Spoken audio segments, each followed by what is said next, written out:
Good morning Rekha. Good morning. ఏం చేస్తున్నావు? Tea పెడుతున్నావు నాకు. చల్ల చల్లని వాతావరణంలో వేడివేడి టీ పొద్దున్నే తాగితే బాగుంటది అంటవా? సూపర్. ఏం వర్షం కొట్టిందే నిన్న 4:15 మొదలెట్టింది, రాత్రి 10 అయ్యేదాకా ఏకదాటిగా కొట్టింది. అలాంటి వర్షం ఈ మధ్యకాలంలో చూడలేదమ్మా. మనకే కాదు అన్ని చోట్ల ఉన్నట్టుంది. కాలేజీకి సెలవులు ఇచ్చారు వాళ్ళ కాలేజీలందరికి స్కూల్స్ కి సెలవులు.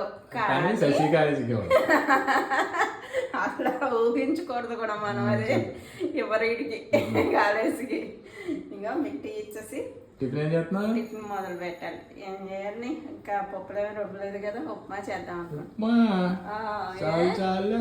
ఏ ఉప్మాకేమైంది? చక్కగా ఉప్మా చేస్తాను, వేడి వేడి ఉప్మా చేస్తే బాగుంటది. పల్లీలు జీడిపప్పు వేసి చేస్తాను. టిఫిన్ చేసి మీరు ఊరు వెళ్తానంటున్నారు కాబట్టి తొందరగా వెళ్ళొచ్చేయండి. Hi friends, good morning. అందరూ ఎలా ఉన్నారు? బాగున్నారా? మేమైతే చాలా బాగున్నాం. వాతావరణం నిన్న చాలా వర్షం పడిందండి. అందరూ జాగ్రత్తగా వెళ్ళి రండి. రోడ్లు స్కిడ్ అవుతూ ఉంటాయి కదా, కొంచెం వెహికల్స్ అయ్యి చూసుకుని జాగ్రత్తగా వెళ్ళిరండి.